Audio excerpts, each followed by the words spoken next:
Welcome back guys. आज की इस वीडियो में हम एक बहुत ही इम्पोर्टेंट टॉपिक सीआरपीसी से डिस्कस करने वाले हैं। ठीक है। सीआरपीसी का एक बहुत ही इम्पोर्टेंट टॉपिक होता है बेल। इस टॉपिक को हम डिस्कस करने वाले हैं। और बेल इतना इम्पोर्टेंट हो जाता है कि कहीं भी किसी भी एग्जाम में आप देखिए, किसी भी स्टेट के जुडिशरी के एग्जाम में देखिए, एक क्वेश्चन आपको बेल से मिलेगा ही मिलेगा मेंस के एग्जाम में। ठीक है। और पीटी में तो पीटी में तो हो सकता है दो से तीन क्वेश्चन मिल जाए आपको बेल से। इसलिए बेल प्रोविजंस जहां पे भी लेट डाउन है अपने सीआरपीसी में, हमें उनको देखना जरूरी है। हम डिस्कस करेंगे 436 जो कि बेलेबल ऑफेंस के बारे में डील करता है। ठीक है। उसके बाद विल डिस्कस 437 जो नॉन बेलेबल ऑफेंस के बीच में बारे में डील करता है, नॉन बेलेबल। एंड सब्सिक्वेंटली उसके बाद और प्रोविजन से जो कि बहुत ज़्यादा इंपॉर्टेंट नहीं हो जाते हैं। और उसके बाद एक और प्रोविजन है which has been laid down in section 167 of CRPC. उसका जो सब सेक्शन 2 है, जो एक स्टैट्यूटरी बेल की बात करता है कि एक स्टिपुलेटेड पीरियड ऑफ टाइम के बाद अगर chargesheet I mean police report नहीं फाइल होता है, then the accused shall have right to be released on bail. So ये सारी चीज़ें हम डिस्कस करने वाले हैं, राइट। सो स्टार्ट करते हैं इस वीडियो को। सबसे पहले बेल होता क्या है? देखिए, मैंने खुद के नोट्स प्रिपेयर किए हैं and I believe in note making. और मुझे लगता है कि नोट मेकिंग इसलिए इम्पोर्टेंट हो जाता है क्योंकि एक बार आप चीज़ों को लिखते हैं ना, तो that settle down somewhere in your mind. और जब भी आप एक बार ग्लैंस देंगे ना अपने नोट्स को, तो you will recollect everything at a time. इसलिए I also recommend you guys to make your own notes and do not rely upon somebody else's notes, because हर किसी का अपना तरीका होता है नोट्स प्रिपेयर करने का या फिर पढ़ने का और समझने का। तो वो अपने अंडरस्टैंडिंग से नोट्स प्रिपेयर करता है। तो मे बी कि एक्स का मेथडोलॉजी जो है नोट्स प्रिपरेशन का या फिर अंडरस्टैंडिंग का is not suitable for Y. That is possibility, isn't it? So I would highly recommend you to make your own notes. Of course you can take help from various sources, like अगर इस video से भी आप देख रहे हैं तो you can certainly take help of the notes that I have prepared for myself. हो सकता है कि नोट्स में मैंने सब कुछ बातें नहीं लिखी हुई है, but when I'll explain these things, so I'll be discussing everything that is there in my mind and what which is related to the topic of bail. So bail has been defined, I mean it is nowhere defined in CRPC. ठीक है ना, definition provision में नहीं है। सो scholarly or academic definition that has been given, and also the judicial precedent जिसमें कि discuss किया गया बेल को, उसमें उन्होंने कहा है कि to release a person from the custody or prison or some other kind of restraint, or right, or to hand over to surety. अच्छा, what is सियोरिटी term? That is ये बेल से बहुत रिलेटेड रहता है। जब भी कोई पर्सन बेल पे रिलीज होता है, when a person is released on bail, then few people have to make sure to the court that in case the person is absconding or is not fulfilling the conditions of the bail, then they might held they might be held guilty, I mean not guilty, responsible for it. Ki you gave the surety that yes, the person will obey the law, the conditions and the rules of the bail. But if the person is not, I mean accused person is not following it, then that might be responsibility of the surety. इसलिए बहुत लोग surety बनने में हिचकिचाते हैं। किसी कोई bell के लिए किसी का बेल हो जाता है, तो फिर वो अगर आप लोगों से कहेंगे कि आप श्योरिटी बन जाइए, श्योरिटी दे दीजिए हमारी तरफ से, so people tend to back themselves. Anyways, that is a casual discussion that is going on. But coming to the law says that कि कोई भी पर्सन जो कस्टडी में है या फिर किसी तरीके से रिस्ट्रेन्ड है उसका मूवमेंट, तो उसको अगर आप उसको रिलीज करना from the custody, from the prison, from the restrained movement and handing it over to the securities is known as bail in criminal justice administration, right? So bail के basis पे there are two kinds of offenses that has been categorized. Offense को अगर हम bail के basis पे categorize करें, ठीक है, तो there are two offenses. One is bailable offense and other is non bailable. ठीक है, बिलेबल एंड नॉन बिलेबल. अब बिलेबल ऑफेंस वो होते हैं, नाम से ही पता चल रहा है कि जहां पे कि ऑफेंस हुआ तो बेल भी मिल जाता है उसके साथ साथ. अगर आप ऑफेंस एक अक्यूज्ड के ऊपर बिलेबल ऑफेंस चार्ज्ड हैं, तो that accused will get the bail also at the same time. Non bailable offences are such offences जहां पे कि अक्यूज्ड को एज अ राइट बेल नहीं मिलता है, but it is upon the discretion of the court. It is upon the discretion of the court. ठीक है, discretion of the court बहुत इंपॉर्टेंट टर्म है, डिस्क्रिशन ऑफ द कोर्ट. क्योंकि अगर आप जो ये 436 है जो कि बिलेबल ऑफेंस से डील बिलेबल ऑफेंसेस से डील करता है, एंड नॉन बिलेबल ऑफेंस से डील करता है 437 जहां में कि बेल के बारे में बात किया गया है. अगर आप देखेंगे तो डिफरेंस ये है कि यहाँ पे शैल यूज किया गया है, which makes is mandatory obligation upon the police officer और the magistrate to release the accused on the bail. And यहाँ पे मे यूज किया गया है, that means the discretion has been given to the court to look into the circumstances of the case and then to think whether it is appropriate to release the accused on the bail. But at the same time, even in the case of bailable offense, there is a celebrated case of, if I name, शेर Singh versus state of Haryana. बहुत बार पूछा भी जाता है, ठीक है ना. Sher Singh versus state of Haryana में कहा गया है, ऑब्जर्वेशन है कि bail is the right and jail is an exception.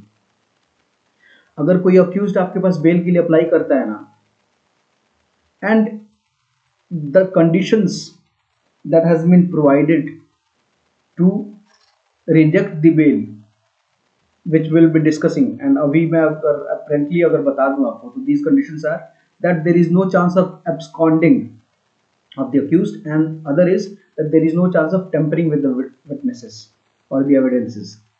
ठीक है ना. अगर ये फुलफिल हो जाता है, ये पॉसिबिलिटी नहीं है, तो बेल ग्रांट कर देना चाहिए अक्यूज्ड को. कहने का मतलब ये है ना कि देखिए, क्रिमिनल जस्टिस एडमिनिस्ट्रेशन में एक रूल है, and the rule is presumption of innocence. ठीक है, the rule is presumption of innocence which says that, अगर आप देखें तो एक रूल है प्रिजम्पशन ऑफ इनोसेंस. कहने का मतलब क्या है कि until unless the charges that have been levied on the accused is proven beyond the reasonable doubt, till then the accused shall be presumed to be innocent, and that is why the accused shall not be taken into custody, because that will hamper his civil liberties, and that is why the bail should be the rule and jail should be exception. Doesn't mean that हमेशा bell मिलेगी हर circumstances में. That is totally dependent upon the circumstances of the facts and circumstances of the case, and after taking the consideration, after considering the facts and circumstances of a case before the court shall apply its judicial mind to consider the case and to decide whether the accused shall be released on bail or not. And that is how the fair play is played in the adversarial system of justice administration. Moving on. So that was the theoretical discussion that we held just now, and now let us now talk about section 436, which talks about bailable offenses. So these are the offenses where if uh, if an accused is charged with the bailable offenses, ठीक है, then it shall be right of the accused to be released on bail. So this deals with bailable offenses, and bail is as a matter of right for the accused, right? And see, in the bailable offences, the bail may be granted by the police officer or the magistrate. Are you getting it? The power is given to the police officer who is investigating the case. मान लो investigation के दौरान उसको पता चलता है कि the you know even in the cases of non billable offence, मान लीजिए कि चार्जेस इस तरीके के हैं कि billable of non billable offence है, और इन्वेस्टिगेशन के दौरान पता चलता है और अक्यूज को अरेस्ट कर लिया गया है, इन्वेस्टिगेशन के दौरान फिर पता चलता है कि these are the charges are not true because the offense comes out to be a billable offense, then police police officer investigating the case has the right to release the accused on bail, right, considering it to be a billable offense. Even in the case of non-billable offenses, if police officer thinks that it is not necessary to take the accused into the custody, then also the police officer may release the accused on bail. So there are so much of power given to the police officer, which is rarely used by them, and that is why, I mean, जब भी कोई case आता है police officer के सामने ना, तो charges levied हो गए कि अच्छा चार्जेस में भले ही झूठे चार्जेस हैं कि भाई नॉन बिलेबल ऑफेंस हो गया, कॉग्निजेबल ऑफेंस हो गया है, तो क्या करेंगे वो? Without thinking a bit they just get the accused arrested and they produce before the magistrate, simply अपना लोड खत्म करने के लिए 24 आवर्स वाला प्रोविजन यूज करेंगे, 167 वाला, when the investigation is not completed in 24 hours, which is provided in 167, sorry 167, if I said something else, वहाँ पे फिर they will demand for the police custody, which is generally denied by the magistrate because police custody के ऊपर विश्वास नहीं होता है. Custodial interrogation के बारे में आपको पता ही होगा कितना टॉर्चर होता है उसमें, right? So that is all together a different topic by the way, but ये थोड़ा फाउंडेशनल बैकग्राउंड बनाने से क्या होता है ना कि टॉपिक डिस्कशन में या फिर टॉपिक को समझने में आसानी हो जाती है. So coming back to bailable offence, yes, matter of right हो जाता है, can be granted by the police officer as well as the magistrate, and the magistrate or the police officer, I mean, of course police officer can put the condition that you have to come for the investigation and examination whenever called for, of course, but magistrate cannot put any conditions upon the accused before releasing, because that is the right of the accused to be released on bail, and it is not the discretion, and court is not showing any kind of mercy upon the accused by releasing him, because the accused has committed has been charged with just a bailable offense. Moving on, एक बहुत important consideration and amendment हुआ है, which is section 436A, and this amendment was so much desired that I am very happy that this amendment came into existence, but unhappy again because not implemented. I mean, it is implemented but not followed with spirit. What does it mean when I say it is not followed with spirit? See, under trial prisoners एक बहुत बड़ी समस्या है अपने देश में.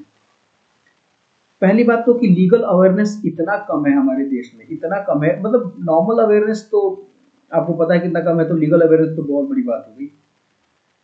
Normal awareness की इतनी कमी है, और तो लीगल अवेयरनेस छोड़ ही दीजिए आप, कि लीगल अवेयरनेस जब कोई अक्यूज्ड अरेस्ट होता है, जब कोई पर्सन अरेस्ट होता है, तो उसको पता ही नहीं कि मेरे राइट्स क्या हैं, what are the rights of an arrested person, and the law obliges the investigating officer, the arresting authority, to tell the accused that तुम्हारे पास ये rights है. In the case of bailable offense, you have the right to get be released on bail and ask someone to arrange for your securities.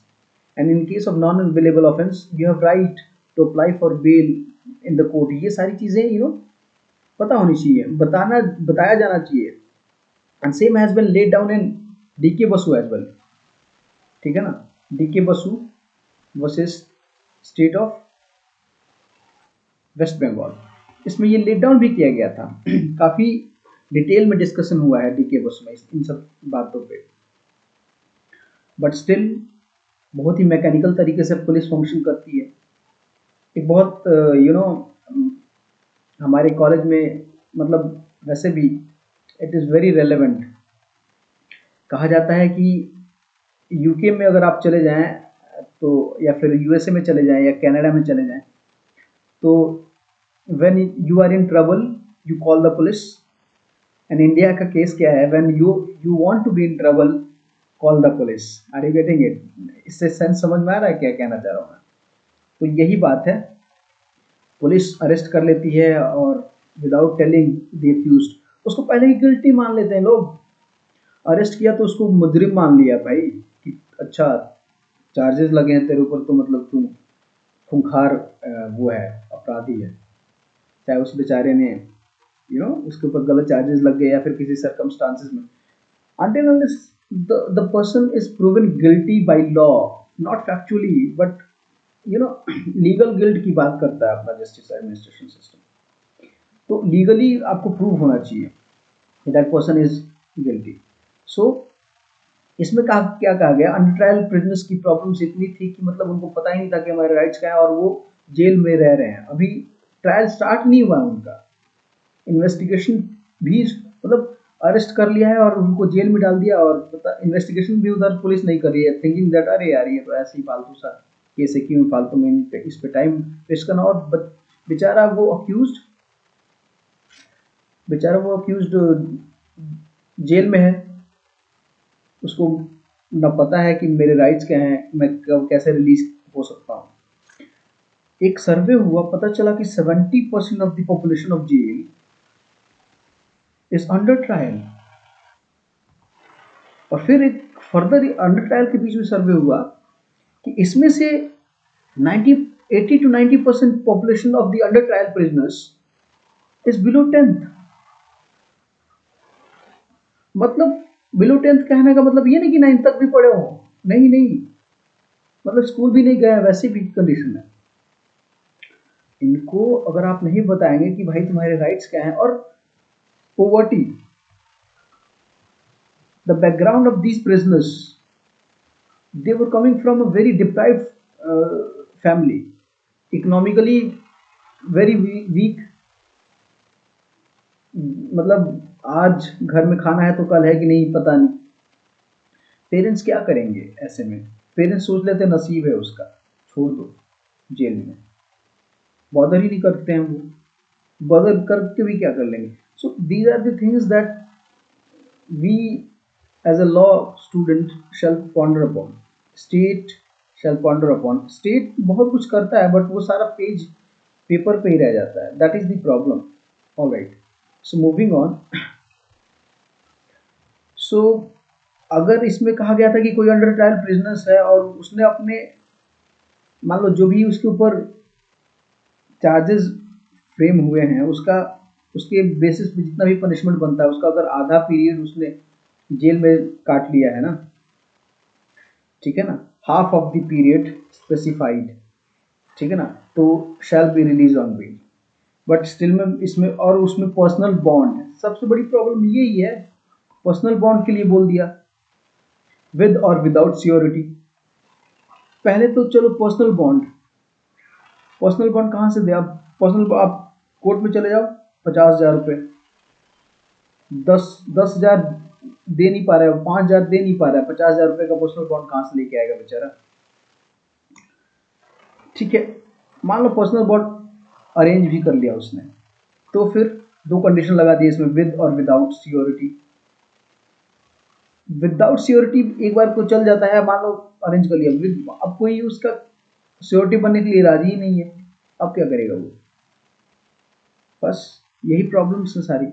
उसके बाद फिर क्या होता है कि कोर्ट फिर भी उसको डिटेन कर सकता है, अगर उसको लगता है, रीज़न देना पड़ेगा कोर्ट को राइटिंग में कि उसका डिटेंशन कंटिन्यू रखना इम्पोर्टेंट है, नहीं तो वो जाके बाहर the under trial prisoner would create some, something which is not in the line of justice. But in no case the period of detention should exceed the period of punishment. Obviously, yeah, but problem is he is just an accused now. Or फिर भी law is permitting that he can be detained till the full period of punishment that has been associated with the charge that has been levied upon him. How, I mean, injustice it is. It is injustice, isn't it? Think about it. Anyways, explanation फिर दे दिया इन्होंने कि भाई अगर you know जब detention के period को count करेंगे तो उसमें डिले जो हुआ है प्रोसीडिंग में कॉज्ड बाय अक्यूज्ड, अगर उसके कारण डिले हो गया तो उसमें हम उसको एक्सक्लूड कर देंगे, डिटेंशन पीरियड में काउंट नहीं करेंगे। अब देखिए बात समझिए, समझने वाली बात ये है कि डिले क्यों नहीं होगा भाई, उसको पता ही नहीं अपने राइट्स, उसको पता नहीं प्रोसीडिंग कब शुरू करनी है, क्या करनी भी है कि नहीं करनी है, कोई बताने वाला नहीं है, और जिसकी रिस्पॉन्सिबिलिटी है बताने की वो बता नहीं रहा है उसको। डिले होना तो लाजमी है ना, है? और आप क्या कर रहे हो, उस डिले को उसी के ऊपर उसी को रिस्पॉन्सिबल ठहरा के फिर उसके पीरियड को आप एक्सक्लूड कर दे रहे हो। ठीक है, मान लो एक और रीजन हो सकता है ये भी इसके फेवर में कि मान लो एब्सकॉन्ड कर देता है, मान लो कि एक हैबिचुअल ऑफेंडर है वो एब्सकॉन्ड कर देता है, ऑफ कोर्स इस केस में ये बिल्कुल सही है। Moving on now this was all about bailable offense and the under trial prisoners that we discussed just now. So एक क्वेश्चन बहुत important PT point of view से आता है कि ये कब ऐड हुआ था, तो ये ऐड हुआ था 2005 में। ये बहुत इंपॉर्टेंट है कि 436A में ये ए कब ऐड हुआ भाई, तो ये 2005 के अमेंडमेंट से ऐड हुआ था। पीटी में ये क्वेश्चन आ सकता है, ठीक है ना। Let us move to 437 that is case of non bailable offence. ठीक है, non bailable offence and bailable offences has been categorised in Schedule 1 of the CRPC. For any of the offences which has been levied, the charges that has been levied upon the accused indicates toward the non-bailable offence which has according to the Schedule 1, then it is not the right of the accused, ठीक है, to be released on bail. Rather, he may apply before the court, ठीक है ना। और court का मतलब ये है अदर देन दी हाई कोर्ट और कोर्ट ऑफ सेशन, यानी सबसे पहले उसको अप्लाई कहाँ पे करना है, सबसे पहले उसको अप्लाई करना है मैजिस्ट्रेट कोर्ट में, मैजिस्ट्रेट के पास, ठीक है। और he may pray that he should be release, he shall be release on bail, he may be released on bail. Now it is totally upon the discretion of the court to consider. और मैं आपको literally बताऊं, एक instance हुआ when I went to the court in a matter, और वहाँ पे FIR में क्या हुआ था ना, FIR में there were 2 accused and एक के ऊपर billable and non billable charges थे according to the information that was given, and एक के ऊपर only billable charges थे, but because that accused, the second accused जिसके ऊपर सिर्फ billable charges थे, he was also part of that FIR, he was also arrested in the case of non billable offense. और magistrate को तो bell दे देना चाहिए था, बट हुआ क्या, no, magistrate denied the bail, remarking, reasoning क्या दिया कि the charges levied against the accused is of serious nature. And session court ने क्या किया, पहले हियरिंग पे, इनफैक्ट पहले हियरिंग पे बेल दे दिया। I mean how mechanically this magistrates are working in Indian judicial system. It is very important to understand this. And जो जुडिशियल माइंड है ना, जो टर्म यूज़ किया गया है, मजिस्ट्रेट उसको अप्लाई ही नहीं करते हैं majority of the cases. And जब वहाँ के जो वकील लोग थे उनसे बात हुई तो वो बता रहे हैं कि this is how it is, they do not dare to do, I mean उनके ऊपर ऐसा लगता है कि ऊपर में हैं लोग, हमें नहीं करना चाहिए, उनको करने देना चाहिए। वो बिलेबल ऑफेंस में से रिलीज करते हैं। अरे गेटिंग इट, वो जो बिलेबल 363 436 में जो बिलेबल ऑफेंस में मजिस्ट्रेट के पास जो पावर है, तो उसमें वो बेल ग्रांट करते हैं। Now moving on, now again the bail may not be granted. In what cases? Bail not be granted in the case of punishment, in the case where the offence charged upon the accused is of nature that the punishment for the offence is of death or of life imprisonment, or if the accused is previously convicted for the same offence, I mean for the offence, not with the same offence, punishable with death, life, or imprisonment for more than 7 years on 2 or more occasions, then statutorily the accused cannot be granted bail. That is what the law provides for. But again, there is an exception that even in the above cases, the bail may be granted for the accused who are under the age of 16 years of age. ठीक है, आप juvenile justice पढ़ेंगे, वहाँ पे 16 to 18 category वाला जो juvenile justice में हुआ है, तो उसमें ये 16 to 18 में अडल्ट की तरफ ट्रीट किया जा सकता है जुवेनाइल को। That has been laid down in juvenile justice, ठीक है, सेक्शन 15 अगर आप पढ़ेंगे उसका तो, ठीक है। इसीलिए यहाँ पे 16 ईयर ऑफ एज माना गया है कि अगर 16 साल से नीचे है तो उसको बेल पे रिलीज कर दो। If the accused is a woman, a sick or an infirm person, infirm मतलब physically not very capable of doing things, ठीक है, और any other special reason that court may think correct to do so in the interest of justice. Other considerations that are placed in section 437 is that any court which has released the person on bail may direct that such person may be arrested. Cancel कर दिया उसको bell को, क्यों? क्योंकि वो bell के conditions को fulfil नहीं कर रहा था। वेरी सिंपल, अगर वो कोर्ट को लगता है कि the person is not fulfilling the conditions of the bail, then the bail may be cancelled and the direction may be given to arrest the accused. Now, एक और कंडीशन है जिसको मैं एक और प्रोविजन से रिलेट करूंगा, बट बिफोर दैट, अगर ट्रायल शुरू हुआ गया है और पहले दिन के मतलब ट्रायल शुरू हो चुका है और उसके 60 दिन के अंदर अगर कोई एविडेंस नहीं आया, first day of taking evidence और ट्रायल के बीच में अगर 60 दिन से ज़्यादा गैप है, तो स्टैट्यूटरी राइट हो जाता है उसका, ठीक है, to be granted on bail, I mean to be release on bail. इसके साथ साथ और एक आपको प्रोविजन मैं बता दूं, सेक्शन 167 का 2 का प्रोवाइजो जो है ना, वो ये कहता है कि मैक्सिमम पीरियड ऑफ कि अगर मान लो पुलिस इन्वेस्टिगेट कर रही है और 173 में police report is submitted to the court, section 173 CRPC.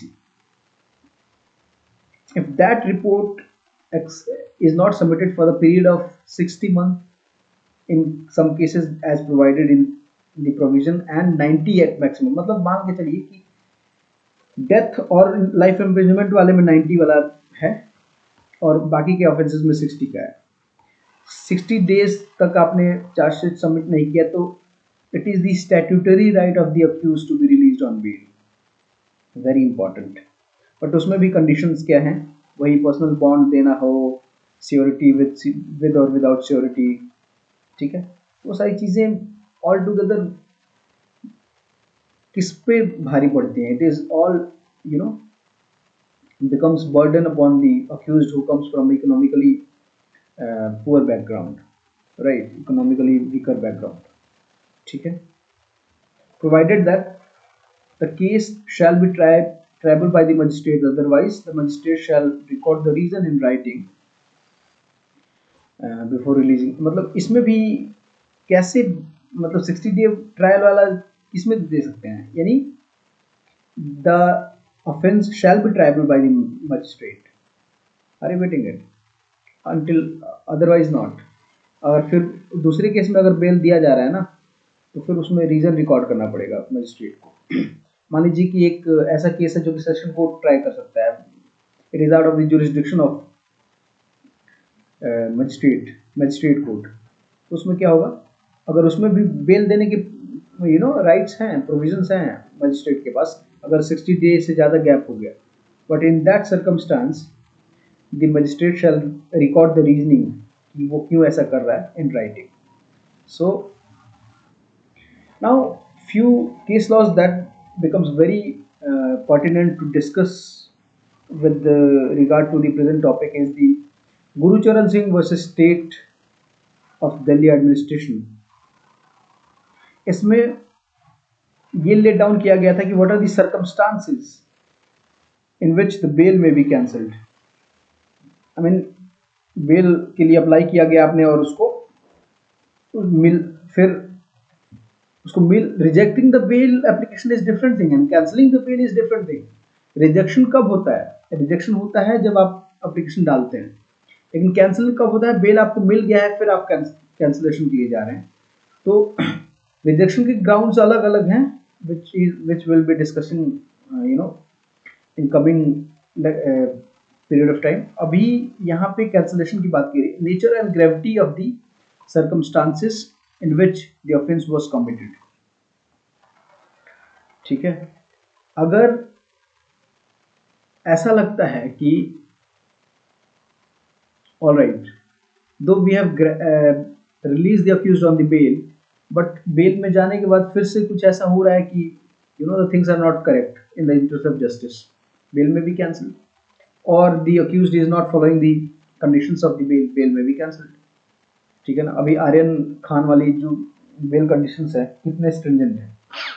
If he goes to not follow the conditions of the bail, then his bail may be cancelled. Anyways, moving on. अच्छा, एक और consideration है. अच्छा, ये जो ग्राउंड है ना, ये वैसे देखा जाए तो कैंसिलेशन से तो रिलेट करता है और रिजेक्शन से भी रिलेट करता है. एक बात आप ध्यान में रखना, facts and circumstances of the case तो कोर्ट को कंसीडर करना ही है ना, बेल को रिलीज बेल को ग्रांट या फिर रिजेक्ट करने से पहले. Gravity and nature of the offence बहुत इंपॉर्टेंट है ना. उसके बाद में केसेस के द्वारा ये भी पता हुआ कि एंटीसीडेंट ऑफ द अक्यूज्ड, यानी पीछे की हिस्ट्री, कि उसने पहले भी कोई कमिट किया है क्या क्राइम, उसमें कन्विक्शन हुआ है क्या. अगर ये सारी चीजें हैं ना, तो इट में बी कंसिडर. एविडेंस एक्ट में बैड कैरेक्टर में इसको कंसिडर किया जाता है. बैड कैरेक्टर वाला जो प्रोविजन है एविडेंस एक्ट में, उसमें ये लिखा गया कि एक्सप्लेनेशन में दिया गया कि बैड कैरेक्टर क्या हो सकता है. अक्यूज अगर कन्विक्टेड है किसी ऑफेंस के लिए प्रीवियसली, तो it will be a bad character. ठीक है, तो वहां से ये सारी चीजें ली जाती हैं. उसके बाद जो दो मेन ग्राउंड्स है ना, वो ये हैं, मतलब ग्रांट करने के लिए और रिजेक्ट करने के लिए, कि is there any chance of absconding. और यहां पे आ जाता है deep root in the society concept. देखिए, अगर मान लीजिए कोई व्यक्ति है जो कि सोसाइटी में बहुत, मतलब कहीं पे रह रहा है और सालों से रह रहा है, अब वही है उसका मतलब जो भी है, तो he is very deeply rooted in the society in which he is presently living. So there is no chance of absconding. उसने घर बना रखा है, अपनी प्रॉपर्टी है उसकी, छोड़ के कहाँ जाएगा. ठीक है ना? तो जो आदमी कमाता है ना, उससे बहुत लगाव होता है उसको, तो एब्सकॉन्ड करने के चांस नहीं है. दूसरी बात, no chance of tampering with the evidence. Of course, this can be only ensured by making certain conditions, wherein if the accused break those conditions or do not follow the conditions, does not follow the conditions, then his bail may be cancelled. So ये दोनों conditions अगर दिख जाते हैं कि ठीक है, the accused would not abscond, will not tamper with the evidence, then he shall be granted the bail in any case. That is what has been laid down. Moving on, जैसा कि मैंने आपको कहा था, ये मोतीराम वर्सेस एमपी जो है ना, उससे पहले it was laid down in Sher Singh versus state of Haryana. इसमें कहा था कि bail is the rule and jail is exception. ठीक है. और उसके बाद ये भी कहा गया था कि बेल एप्लीकेशन कंसिडर करने से पहले आप वो ट्रायल वाली प्रोसीडिंग्स मत चलाने लगो कि एविडेंस मंगवाने लगे. बस प्राइमा फसाई केस देखो कि बन रहा है क्या, और फिर वो कंडीशंस देखो कि ये एब्सकॉन्ड तो नहीं कर जाएगा, ठीक है ना, टेम्पर तो नहीं करेगा, बस इतना ही देखो. और क्योंकि अब ये लेट डाउन हो गया कि बैड कैरेक्टर वाले में एंटीसीडेंट देखना है, ठीक है, वो भी देख लेते हैं हम, ठीक है ना. अगर फिर भी still it should not be a pre-trial procedure for bail. Bail should not be a pre-trial procedure. ठीक है. So this was a discussion that we held with respect to bail, and this is not a complete discussion, I must say. So I would request you to follow the lecture and see if you come up with some doubts. और कोई doubt होता तो you please do ask. ठीक है. Thank you very much and please do subscribe the channel and share it with your friends and like the video and comment, write anything in the comment. I mean, not anything. If you find any problem, any question, then do write in the comment box. Right. Thank you very much. Have a nice day.